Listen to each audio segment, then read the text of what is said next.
طاقت کے استعمال سے پہلے آپ کی اپنی اخلاقی طاقت جو ہے وہ ہونا بہت ضروری ہے۔ جو پی ٹی آئی کی سرکار ہے اس کی کوئی اخلاقی حیثیت نہیں ہے۔ یہ وہ لوگ ہیں جو 126 دن دھرنا دے کر بیٹھے رہے، جنہوں نے پولیس والوں پر تشدد کیا، جنہوں نے تھانوں سے لوگوں کو چھڑایا، جنہوں نے سول نافرمانی کی بات کی، جنہوں نے بل جلانے کی بات کی، جنہوں نے حوالہ ہنڈی کی حمایت کی، جنہوں نے پی ٹی وی پر جو قبضہ ہوا اس کو سیلیبریٹ کیا، اس کو سیلیبریٹ کرنے والے، اس کو منانے والے، اس پہ خوش ہونے والے جو دو بڑے افراد ہیں، ایک اس وقت ملک کے صدر ہیں، دوسرے ملک کے وزیر اعظم ہیں۔ تو جہاں یہ صورتحال ہو اور ماضی قریب میں یہ وہی جماعت ہو جنہوں نے فیض آباد دھرنے کو سیلیبریٹ کیا، کہا عمران خان نے کہ جی میرے جماعت کے لوگ چاہتے ہیں کہ ہم بھی جا کر ان کے ساتھ بیٹھیں۔ فیض آباد دھرنا رپورٹ جو ہے قاضی فائز عیسیٰ کی، اس میں ان کی جماعت اور اس جماعت کے وزراء جن میں موجودہ وزیر داخلہ بھی ہیں ان کو انڈائٹ کیا گیا، ان پہ فرد جرم عائد کی گئی، اور وہ آج جو ہے ایک ایک ایسا معاہدہ جو انہوں نے نومبر میں کیا تھا، جس جس کی کسی صورت میں کوئی اخلاقی اور قانونی اور آئینی حیثیت نہیں ہے، وہ کرنے کے بعد آج وہ یہ کہیں کہ ہمارا اس سے کوئی لینا دینا نہیں ہے اور ہم بین کرنے چلے ہیں، تو یہ جو بلی 900 چوہے کھا کر حج کو چلی، اس پر کون اعتبار کرے گا؟ بات تو آپ نے بڑے تلخ حقائق جو ہیں یہاں پہ بیان کیے۔ امبر، میں نے دیکھا آپ نے وہ احسن اقبال صاحب کے حوالے سے ایک ٹویٹ پوسٹ کیا ہوا تھا کہ انہوں نے حامد بیر کے شو پر کہا کہ پچھلی بار انہوں نے جب کوشش کی فیض آباد کے دھرنوں کے لوگوں کو آئیڈینٹیفائی کرنے کی تو وہاں پر فائبر آپٹک کی کاٹ دی گئی۔ اچھا، اور یہ جس طرح سے تاریخ کا پہیا، سولنگی صاحب نے تو ایک بات کی 2014 کے عظیم الشان دھرنے کی، جس پہ توڑ پھوڑ، ہنگامہ، پولیس پہ تشدد سب کے سامنے ہے۔ دوسرا واقعہ جو آپ نے جس کا اپنے ٹویٹ میں اشارہ دیا 2018 کا، جو تماشا لگایا گیا فیض آباد پر اور جس طرح سے اس کو ہینڈل کیا گیا، اور میں چاہتا ہوں کہ آپ اس تناظر میں یہ اس بین اور اس کی جو اہمیت اور اس کی جو پریکٹیکیبلٹی ہے اس پر کامنٹ کریں۔ جی، کچھ تو باتیں ظاہر ہے مزمل صاحب اور سولنگی صاحب بیان کر چکے ہیں۔ ہمیں پتا ہے کہ آپ کسی کی سیاست کو یا سوچ کو قتل نہیں کر سکتے یا ختم نہیں کر سکتے پابندی لگا کر، وہ تو ایک طرف ہے۔ دوسری طرف میرے خیال میں کہ جو احسن اقبال صاحب نے حامد میر صاحب کے شو پہ کہا وہ بہت دلچسپ تھا، کیونکہ اس وقت آپ کو یاد ہوگا کس طرح سے پاکستان مسلم لیگ نواز جو ہے گھیراؤ کہ اس وقت صورتحال میں تھی، فیض آباد دھرنا اس وقت ہوا، کس طرح سے کچھ خاص ٹی وی چینلز پر، یہ سب ظاہر ہے جسٹس قاضی فائز عیسیٰ کے جو فیصلہ ہے اس میں بیان بھی ہو چکا ہے، کس طرح سے سیاسی شخصیات نے بھی سپورٹ کیا، اور یہاں تک کہ شیخ رشید صاحب جو آج انہوں نے اعلان کیا اس پابندی کا، ان کا نام سر فہرست تھا، اور ان کا نام یہ فیصلے میں تو صرف نہیں تھا بطور اس کے کہ ایسی سیاسی شخصیات جنہوں نے حمایت کی اور سپورٹ کیا، یہ آئی ایس آئی کی رپورٹ کے مطابق تھا۔ تو آپ یہ دیکھ لیں کہ یہ کہاں سے اس کا ملتا ہے، پھر وہ کس منہ سے کہہ سکتے ہیں کہ سوال جو پوچھا گیا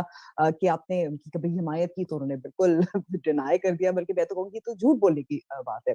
خیر، تو یہ جو احسن اقبال صاحب نے کہا تھا، یہ پہلی دفعہ یہ ایسا ریولیوشن ہے جو میں نے پہلے نہیں سنا تھا، اور انہوں نے آن ایئر آ کے ایک اشارہ دے دیا کہ وہ خود جاننے کی کوشش کر رہے تھے کہ یہ جو دھرنے میں بیٹھے لوگ ہیں یہ کون لوگ ہیں، نادرا کے جو ریکارڈز ہیں اس کے ساتھ کراس چیک کرنے کی کوشش کر رہے تھے، ان کی آئیڈینٹیفیکیشن کرنے کی کوشش کر رہے تھے، اور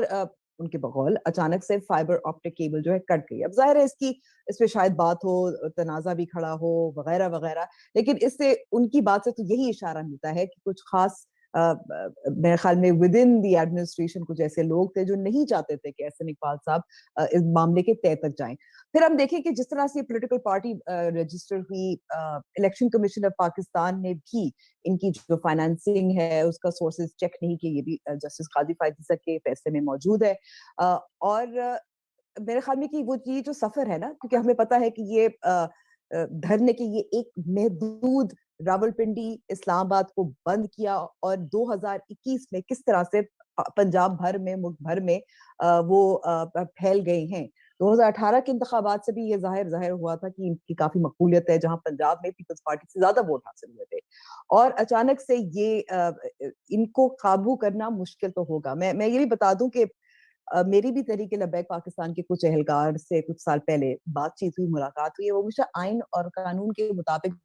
بات کرتے ہیں, دلیل سے بات کرتے ہیں. ہم ایک ذہن میں آتا ہے جب اس طرح کے مظاہرے دیکھتے ہیں نا کہ بس یہ تو مولوی حضرات ہیں, ڈنڈا لگاتے ہیں, پولیس کو مارتے ہیں. وہ ایک کیڈر جو ہے, وہ جو کارکنان ہے وہ الگ ہے. ان کا ایک اور جو کیڈر ہے جو سوچتا بھی ہے, دلیل بھی تجویز کرتا ہے. ان کا ایک طرح سے آپ کہیں گے ان کا تھنک ٹینک ہے. یہ جو لوگ ہیں یہ ہمارے معاشرے میں ہر جگہ موجود ہیں اور یہ دلیل سے بات کرتے ہیں. ان کو اس طرح سے آسانی سے میری نظر میں تو ختم نہیں کر سکتے. اور جیسے مزمل صاحب نے بھی کہا تھا, اب سپاہی صحابہ یا لشکر جنگ بھی ہے, جس کو بھی آپ کہہ دیں, وہ ان کی حمایت حاصل ہوتی ہے الیکشنز میں. پاکستان تحریک انصاف نے بھی حاصل کی, اس سے پہلے ہم نے کئی اور سیاسی جماعتیں ہیں جو چھپ چھپ کر ملتی ہیں اور وہ ساتھ ہوتے ہیں. سو آئی مین یہ پابندی لگانے کا یہ پرابلم ہوتا ہے کیونکہ یہ اب کاؤنٹر ٹیررزم کا ایشو نہیں ہے, تو کاؤنٹر ایکسٹریمزم کا ایشو ہے نا. اور یہ ذرا ایک آپ کو لانگ ٹرم سوچ رکھنی ہوتی ہے, اور لانگ ٹرم سوچ یہ ہوتی ہے کہ آپ ان کی فائنانسنگ کی سورسز ہیں, ان کو کیا آپ پہلے کٹ آف کر رہے ہیں, کیا ان کے خلاف جو مقدمات ہے ان کو پائے تکمیل تک پہنچا رہے ہیں. ایسا نہیں ہے کہ وہ پہ کچھ حفاظتی تحویل میں رکھا جائے پھر ان کو رہا کر دیا جائے. ان کو باقاعدہ کس طرح کی کنوکشن ہونی چاہیے, پھر آپ اسٹیپ بائی اسٹیپ جاتے ہیں. یہ جو ایک ریئیکٹیو قسم کی سوچ ہے نا کہ آپ پہلے معاہدہ کرتے ہیں, پھر آپ اس پر عمل درآمد نہیں کر سکتے, پھر آپ ان پر پابندی لگا دیتے ہیں, جب حالات بگڑ جاتے ہیں, جب ہر طرف سے شور مچتا ہے, جب پولیس والے مارے جاتے ہیں, جب لوگ مارے جاتے ہیں, جب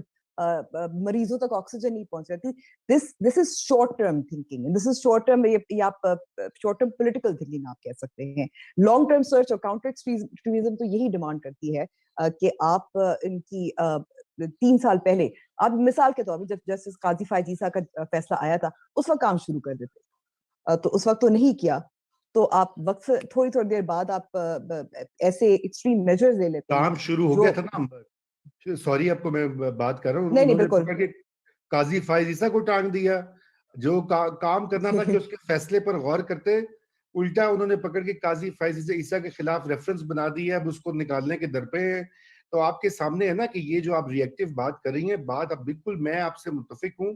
میں سمجھتا ہوں کہ بین کرنا غیر جمہوری سٹیپ ہوتا ہے.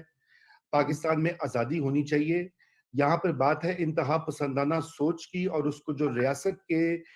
حصے بکرے سپورٹ کرتے ہیں, ہم اس کی مذمت اور اس کو اپوز کرتے ہیں. ہم یہ نہیں کہتے کہ کوئی کسی پارٹی یا گروپ کو سڑکوں پہ آزادی نہیں چاہیے, احتجاج نہیں ہونا چاہیے. ہم یہ سوال کرتے ہیں کہ وہ لوگ جنہوں نے ان کو انکریج کیا, نواز شریف اور پی ایم ایل این کو جو ہے ویکن کرنے کے لیے, پنجاب میں ووٹ بینک کاٹنے کے لیے, پنجاب کی سیاست کو مینیپولیٹ کرنے کے لیے, اور جب ایک معزز جج نے ایک فیصلہ دیا جس میں انہوں نے بہت ساری سفارشات کی, تو الٹا یہ کہ اس پہ کاروائی کی بجائے انہوں نے پکڑ کر اس جج کو ایک مثال بنا دیا, مثال عبرت. اور اب آج وہ کی میرے قتل کے بعد اس نے جفا سے توبہ, ہائے حضور پشیماں کا پشیماں ہونا. یہ وہی شیخ رشید ہیں جو ان کا بیانیہ جو ہے پروموٹ کرے تھے. یہ وہی وزیر اعظم ہے جو کہ ان کی اور ان کی سوچ اور ان کی تقاریر میں کوئی فرق نہیں ہے. صرف یہ کہ وزیر اعظم کی داڑھی نہیں ہے, صافہ نہیں باندھا ہوا, کسی دربار سے منسلک نہیں ہے, یہ لوگ ہیں ہوں گے. تو بات یہ کہ یہ تو کوئی طریقہ نہیں ہے کہ آپ ری ایکٹیو کریں, کیونکہ اس سے تو مسئلہ اور خراب ہوگا.